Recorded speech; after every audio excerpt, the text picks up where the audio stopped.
이럴 필요까지는 없지 않.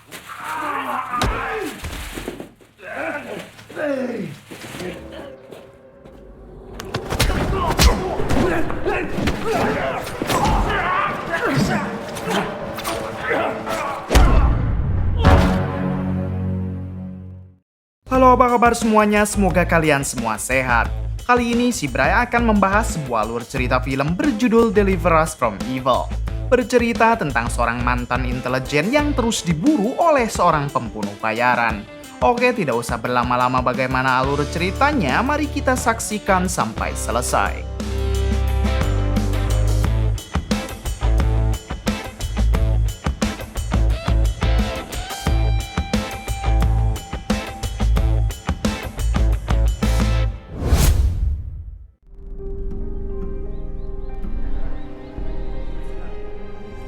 Di awal film memperlihatkan seorang bos Yakuza bernama Kureda yang saat itu baru saja memperkaos wanita dengan sangat brutal. Tak lama Kureda mendapat telepon dari orang misterius yang ingin memastikan kalau Kureda sedang berada di tempat tersebut. Ketika Kureda memeriksa keluar jendela, ia dibuat kaget karena semua anak buahnya yang berjaga ternyata sudah dihabisi entah oleh siapa. Sadar kalau keadaan sedang tidak baik-baik saja, Kureda pun segera mengambil senjata untuk mencari si pelaku. Namun tak berselang lama tiba-tiba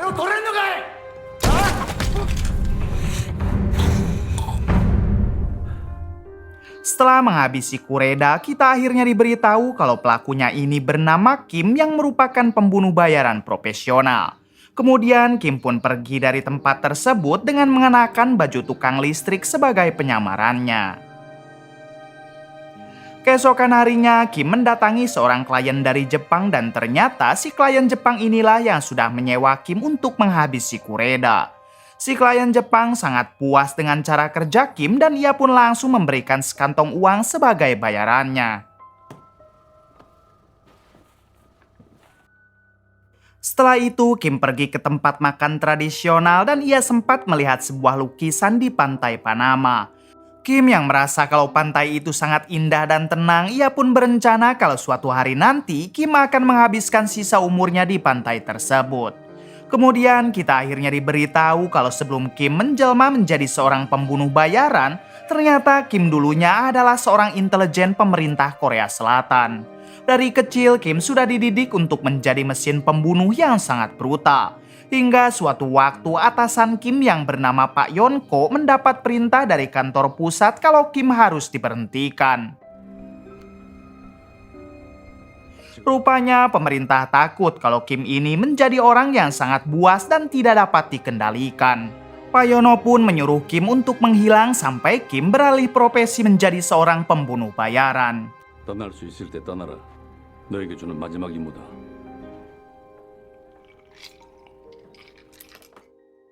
Adegan berpindah ke negara Thailand dan kita akan diperkenalkan dengan seorang ibu beranak satu bernama Susan. Di sini Susan mengatakan kepada anaknya kalau nanti siang ia akan datang terlambat untuk menjemput karena Susan harus meeting terlebih dahulu di kantor Susan. Singkat waktu, siang harinya anak Susan terlihat dibawa oleh seorang ibu-ibu yang mengaku kalau dirinya disuruh Susan untuk menjemput. Tapi ternyata ibu-ibu itu adalah sindikat dari perdagangan manusia yang sedang marak di negara Thailand. Setelah kejadian itu, Susan begitu syok dan ia pun langsung menghubungi Pak Yonko. Kita tahu Pak Yonko ini adalah mantan atasan Kim waktu Kim masih bekerja di intelijen. Susan menghubungi Pak Yonko bermaksud agar Pak Yonko memberitahukan Kim kalau ia sedang membutuhkan pertolongan. Saat itu juga Pak Yonko menghubungi Kim dan memberitahu kalau Susan yang ternyata mantan pacar Kim sekarang sedang membutuhkan bantuan. Akan tetapi Kim yang merasa ia sudah lama putus dengan Susan tentu menolak permintaan tersebut. 반응하고는 방콕에서 연락이 왔다.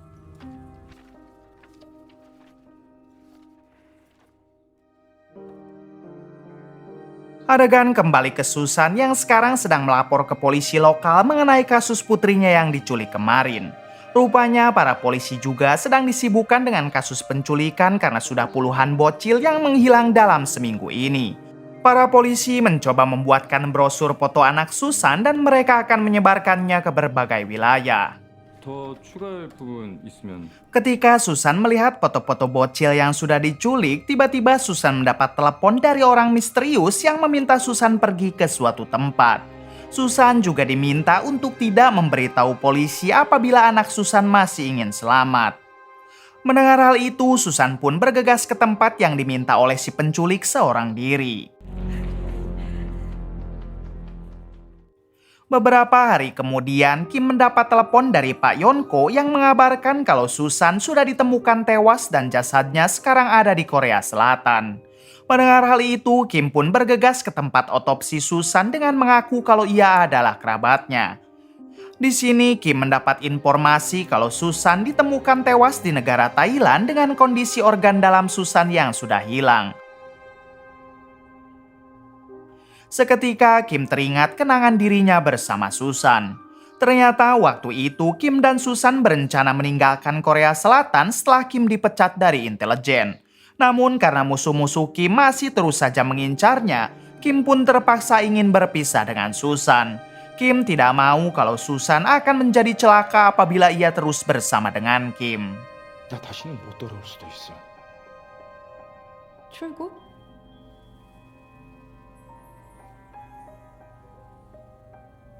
Kemudian petugas otopsi memberikan dompet Susan yang ditemukan di dalam kantongnya. Saat di mobil, Kim pun membuka dompet tersebut dan ia hanya melihat beberapa foto Susan yang sedang bersama seorang bocil. Kim yang penasaran tentang siapakah bocil itu, ia pun langsung menemui Pak Yonko yang merupakan atasannya dulu. Di sini akhirnya Kim diberitahu kalau bocil tersebut adalah anak kandung Kim. 8 tahun yang lalu, Pak Yonko pernah ditemui oleh Susan yang meminta saran apakah Susan harus memberitahu kehamilannya kepada Kim. Namun Pak Yonko yang tahu saat itu Kim sedang diburu banyak orang, ia pun menyarankan Susan untuk merawat saja jabang bayi itu seorang diri. Kemudian Pak Yonko mengatakan kalau anak Kim sekarang tengah diculik oleh sindikat perdagangan manusia yang ada di Thailand. Mendengar hal itu, Kim pun berencana akan mencari sekaligus menyelamatkan anak kandungnya tersebut. Setelah menemui Pak Yonko, tiba-tiba Kim dihubungi oleh si klien Jepang yang sebelumnya menyewa Kim untuk menghabisi Kureda. Di sini si klien Jepang mengatakan kalau Kim sebaiknya pergi menghilang karena ada seorang pria bernama Ray ini orangnya tengah memburu Kim. Diketahui Ray juga adalah seorang pembunuh bayaran yang sangat bengis. Sementara alasan Ray ingin menghabisi Kim karena ternyata Ray merupakan adik kandungnya Kureda, yaitu bos Yakuza yang sudah dihabisi oleh Kim. Setelah menjelaskan kebrutalan Ray, si klien Jepang pun berencana akan kabur ke luar negeri. Namun saat ia di perjalanan tiba-tiba ternyata yang sudah menabrak si klien Jepang adalah Ray bersama beberapa anak buahnya. Di sini Ray pun bertanya kepada si klien Jepang mengenai siapakah pembunuh bayaran yang sudah menghabisi Kureda kakaknya. Si klien Jepang yang berharap ia akan diampuni, ia pun langsung menjelaskan semua identitas milik Kim. Namun setelah diberitahu, Ray ternyata tetap akan menghabisi si klien Jepang. 해방 직후에 부산에서 배를 타고 우리 형제들을 빼곤 했지.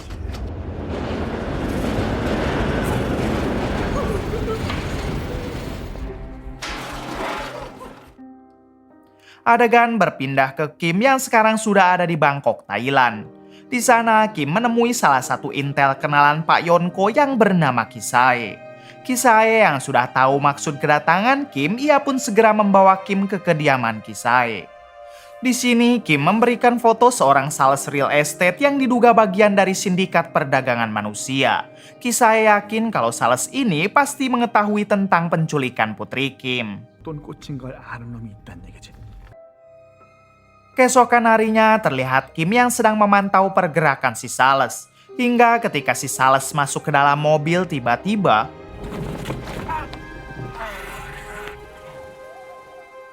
ternyata Kim sudah ada di sana dan ia pun bertanya di manakah anak Korea yang baru saja menghilang beberapa hari terakhir. Si sales awalnya tidak mau mengatakan apapun hingga Kim dengan bengis memotong jari si sales. 자르려고? Setelah itu barulah si Sales memberitahu kalau anak Korea yang kemarin diculik sekarang ada di tangan rekannya yang tinggal di pinggiran kota. Kemudian Kim tanpa ragu menghabisi si Sales tersebut.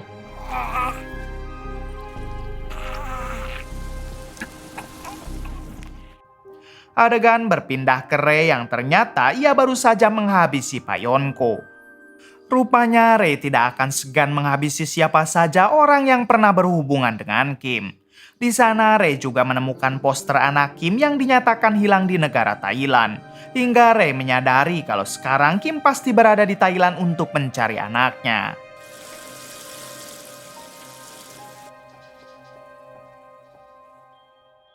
Kembali ke Kim yang kini telah berhasil menemukan ibu-ibu yang dulu menculik anak Kim. Di sini Kim pun menunjukkan foto sang anak sambil bertanya di manakah anaknya sekarang. Ibu-ibu itu awalnya menjawab tidak tahu hingga dengan terpaksa Kim menyiksa suami ibu tersebut.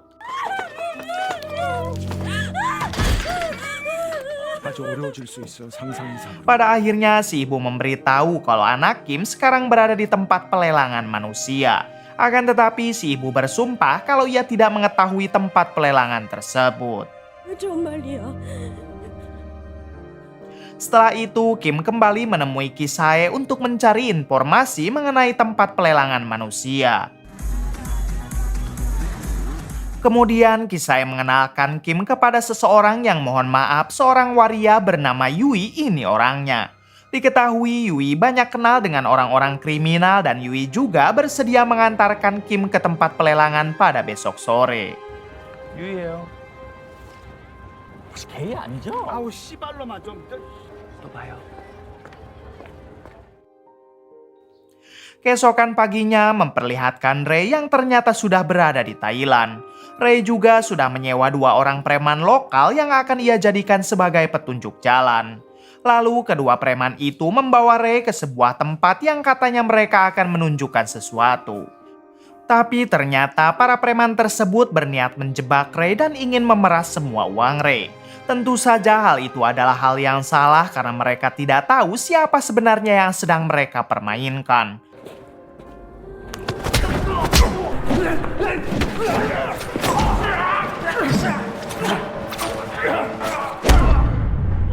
Dengan sangat mudah, Ray mampu meratakan mereka. Sore harinya, Yui membawa Kim ke tempat pelelangan para bocil sesuai janjinya semalam. Mereka berpura-pura sedang membutuhkan anak berdarah Korea dan akan membelinya dengan harga mahal. Namun sayang, penjaga di sana mengatakan kalau kemarin memang ada anak Korea. Tapi sekarang anak tersebut sudah dipindahkan ke suatu tempat untuk diambil organ dalamnya. Kemudian si penjaga segera mengusir Kim dan Yui dari tempat pelelangan. 9 ขวบนะเป็นผู้หญิงนะหลบไปสิ Kim yang tidak mungkin diam saja, ia pun segera kembali masuk dan bertanya kepada para bocil apakah mereka pernah melihat orang yang ada di dalam foto. Salah satu bocil mengatakan kalau orang yang ada di foto itu sekarang berada di tempat jagal yang berkedok pabrik pembuatan bola. 룰루마이와 더두 바바이 바타티나이 Tak lama kemudian, para penjaga pelelangan datang hingga Kim harus berhadapan dengan mereka. Setelah itu, Kim bertanya kepada salah satu penjaga di manakah keberadaan anak Korea yang ia cari. Si penjaga pun mengatakan kalau anak tersebut berada di pabrik bola yang ada di barat kota. Ketika Kim dan Yui hendak pergi dari sana, tiba-tiba ternyata itu adalah Ray yang datang untuk membalaskan dendamnya kepada Kim. Kim segera menyuruh Yui untuk kabur duluan sementara dirinya akan mencoba menahan Ray.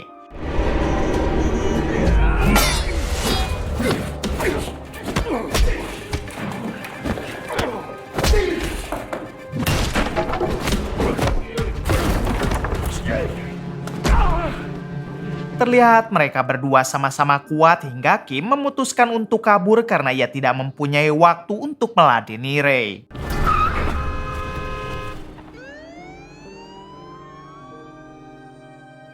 Malam harinya terlihat para polisi sudah mengamankan tempat pelelangan tadi serta menyelamatkan para bocil yang sebelumnya disekap. Di sisi lain, Kim sekarang bersama Kisae dan menceritakan kalau tadi ia telah diserang oleh seorang pria Korea yaitu Ray.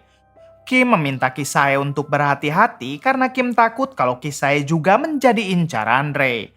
Kemudian Kim pergi ke barat kota untuk mencari pabrik bola karena katanya anak Kim berada di sana.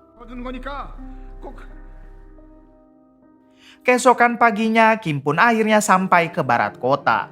Hingga tak lama, Kim melihat seorang bocil yang sedang bermain bola dan Kim pun mencoba bertanya kepada bocil tersebut.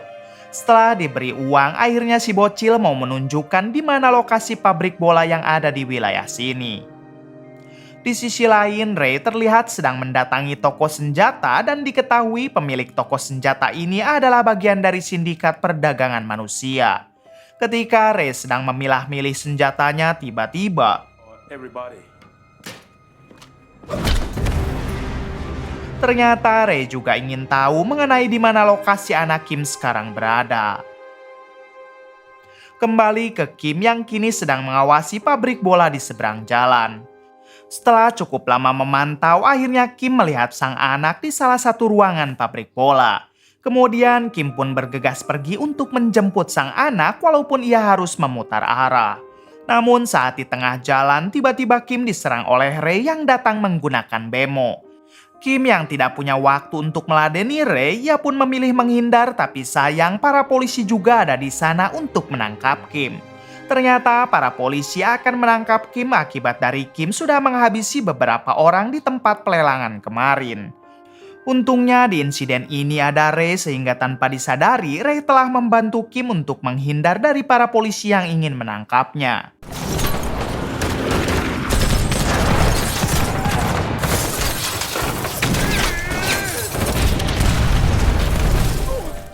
Di suatu kesempatan, Kim berhasil turun dari mobil lalu kabur menuju pabrik bola. Sementara itu, terlihat putri Kim hendak dioperasi oleh para dokter untuk diambil organ dalamnya. Beruntung tak lama Kim sampai dan langsung menghabisi orang-orang di sana.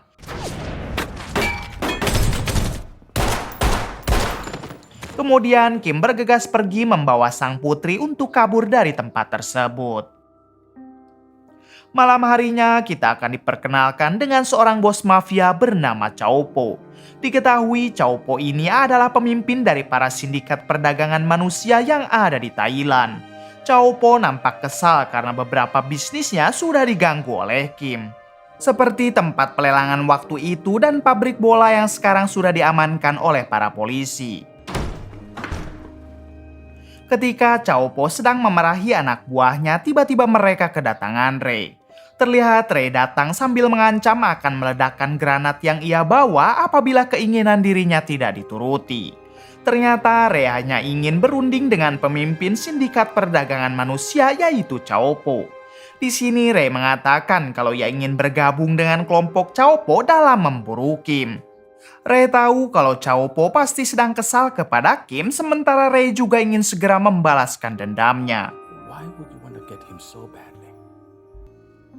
You can take his body instead. Di sisi lain, Kim terlihat sedang bersama sang anak di sebuah motel pinggiran kota.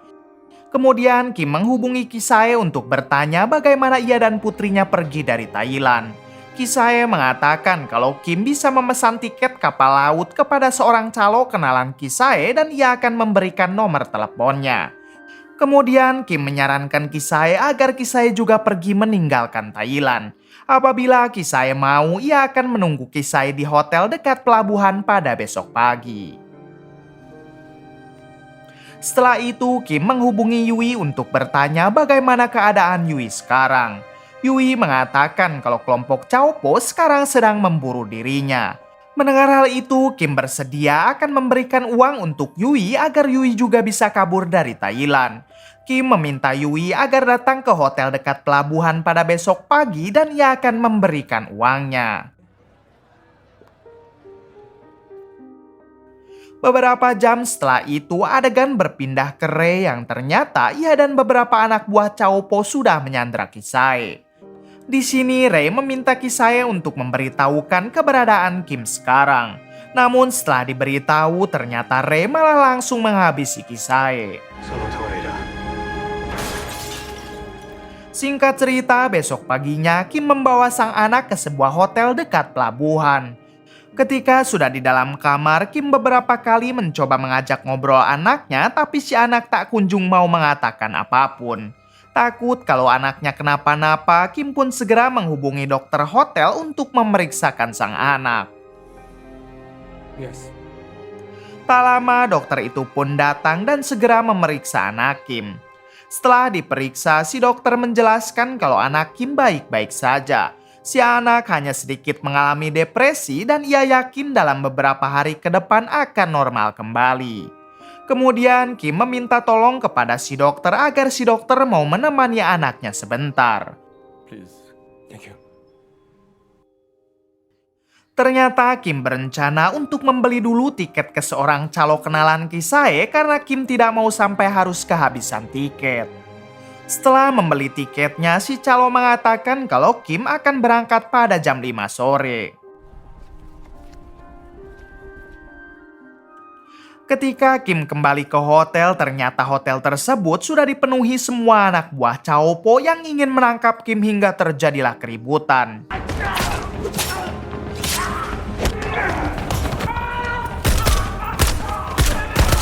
Setelah meratakan mereka dan Kim masuk ke kamar hotel, rupanya di sana sudah ada Ray dan beberapa anak buah Chaopo yang langsung melumpuhkan Kim.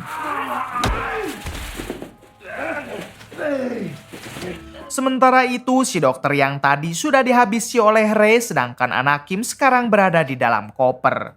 Kemudian Ray entah mengapa malah menghabisi beberapa anak buah Chaopo dan hanya menyisakan 2 orang.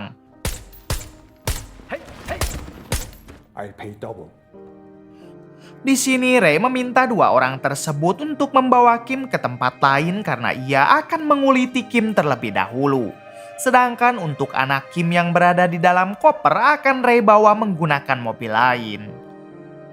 Singkat cerita, 2 orang tadi hendak memasukkan Kim ke dalam mobil. Namun bersamaan dengan itu Yui sempat melihat Kim dan ia pun bertekad untuk menyelamatkannya.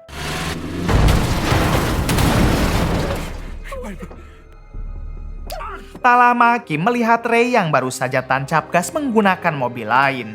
Dengan cepat Kim pun langsung mengejar mobil itu dengan berlari.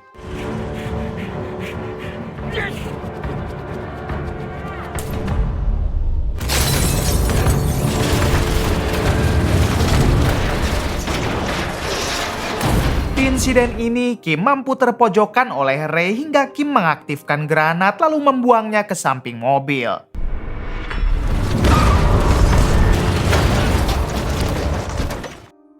Setelah itu, Kim yang merasa dirinya tidak akan menang melawan Ray, ia pun segera menitipkan sang anak kepada Yui. Kim meminta Yui berjanji akan selalu menjaga putrinya dengan baik. Kim juga menyuruh Yui untuk pergi ke terminal dekat pelabuhan sambil memberikan kunci loker. Kemudian setelah itu, Kim pun segera dihabisi oleh Ray.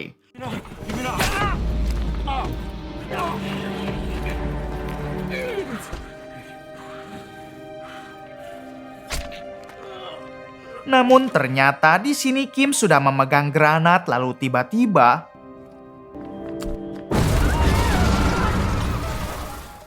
Kim dan Ray akhirnya koit secara bersamaan. Adegan berpindah ke Yui dan anak Kim yang sekarang mendatangi terminal dekat pelabuhan.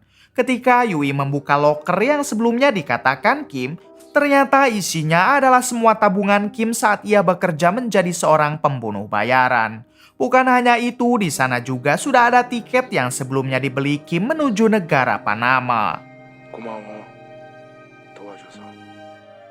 Di akhir cerita memperlihatkan Yui dan anak Kim yang sekarang hidup tentram di pinggir pantai Panama.